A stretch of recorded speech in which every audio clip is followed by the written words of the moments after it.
அன்பார்ந்த இறைமக்களே, கிறிஸ்துவின் மறுரூப ஜெபக்குழுவின் வாயிலாக இன்று உங்களை சந்திப்பதில் நான் பெரும் மகிழ்ச்சி அடைகிறேன்.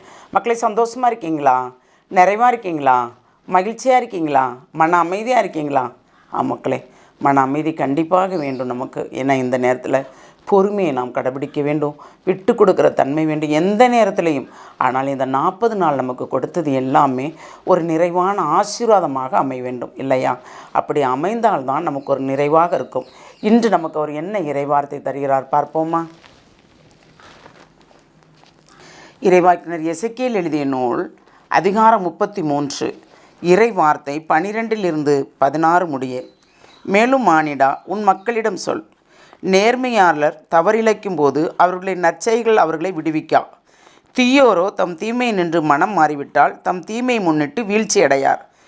நேர்மையாளர் தவறிழைக்கும் போது தம் முன்னைய நற்செய்களை முன்னிட்டு வாழ முடியாது. நேர்மையாளரிடம் அவர்கள் உறுதியாக வாழ்வது உறுதி என்று நான் சொன்னாலும் அவர்கள் தம் முன்னைய நற்செயல்களை நம்பி தவறிழைத்தால் அவர்களுடைய நற்செயல்கள் எதுவுமே எண்ணப்பட மாட்டாது.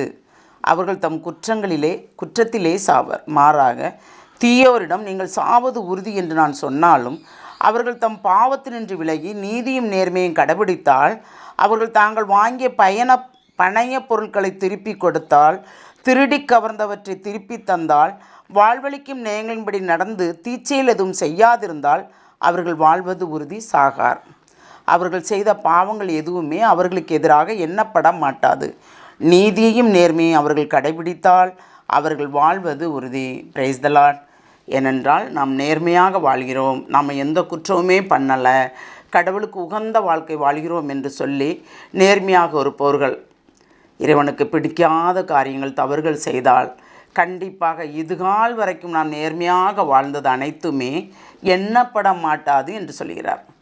அவர் சொல்லியிருக்கலாம், நீ கண்டிப்பாக நிறைவாக வாழ்வ. ஏன்னா நான் சொல்லலை, அந்த இறைவார்த்தை சொல்லுது, நீ நிறைவாக வாழ்வேன்னு அவர் உறுதியே தந்திருந்தாலும் நாம் அவருக்கு பிடிக்காத காரியங்கள் செய்திருந்து, அருவருப்பான காரியங்கள் செய்திருந்து, அவர் எதெல்லாம் செய்ய வேண்டாம் என்று சொல்லுகிறாரோ அதெல்லாம் நாம் செய்திருந்தால் கண்டிப்பாக நம் நற்செயல்கள் எண்ணப்பட மாட்டாது, நம் தான தர்மங்கள் எண்ணப்பட மாட்டாது என்று சொல்கிறார்.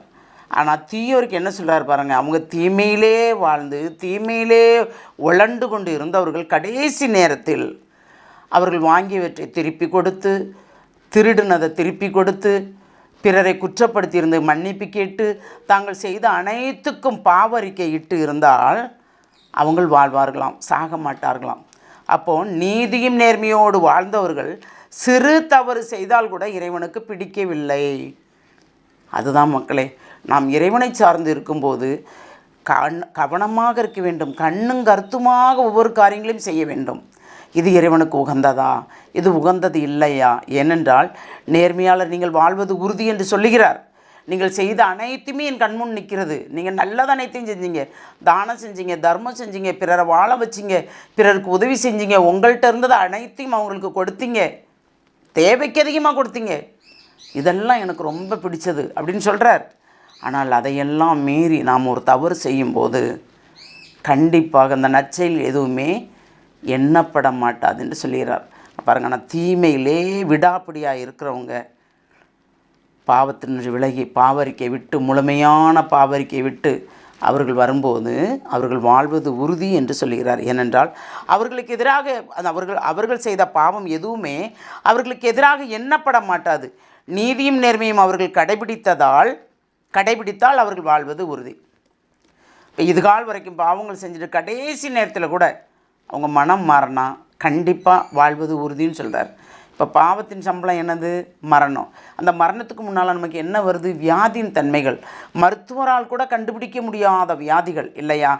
ஆனால் நாம் அவரிடம் மன்னிப்பு கேட்கும்போது நாம் செய்த ஒவ்வொரு காரியங்களும், ஆண்டவரே எனக்கு கொஞ்ச நாட்களை நீட்டி கொடுத்து பாருமே, உமக்கு உகந்த வாழ்க்கை நான் வாழ்கிறேனே என்று சொல்லும்போது அந்த மருத்துவர்களும் அந்த வியாதியின் தன்மையை கண்டுபிடிக்கிறார்கள். ஏனென்றால் மருத்துவராக வருவது அவரே வருகிறார், இறைவனே வருகிறார் நமக்கு.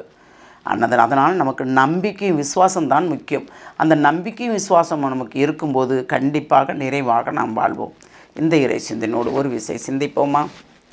எல்லாம் வல்ல இறைவா, ஆம் ஆண்டவரே, நாங்கள் எதை செய்தாலும் உம்மிடம் கேட்டு செய்யும்போது தூய ஆவியின் உணர்த்துதலால் நாங்கள் வழிநடக்கும்போது எல்லாமே நிறைவாக இருக்கும் என்று நாங்கள் கண்டுகொண்டோம். ஆம் ஆண்டவரே, இனிமேல் நாங்கள் உம்முடைய வழியிலேயே இந்த செம்மையான பாதையிலே நாங்கள் நடக்கும்படி என்ன துன்பங்கள் வந்தாலும் எங்களின் பொருட்டு தான் இந்த துன்பங்கள் என்று ஏற்றுக்கொள்கின்ற அந்த மனப்பக்குவத்தை கொடுத்து நிறைவாக நாங்கள் உம்மோடு இணைந்து நடக்கும்படி எங்களை நீர் ஆசீர்வதிக்க வேண்டும் என்று உம்மை இறைஞ்சி மன்றாடுகிறோம். எங்கள் ஜெபம் கேட்கும் நல்ல பிதாவே. ஆமேன், ஆமேன், ஆமேன்.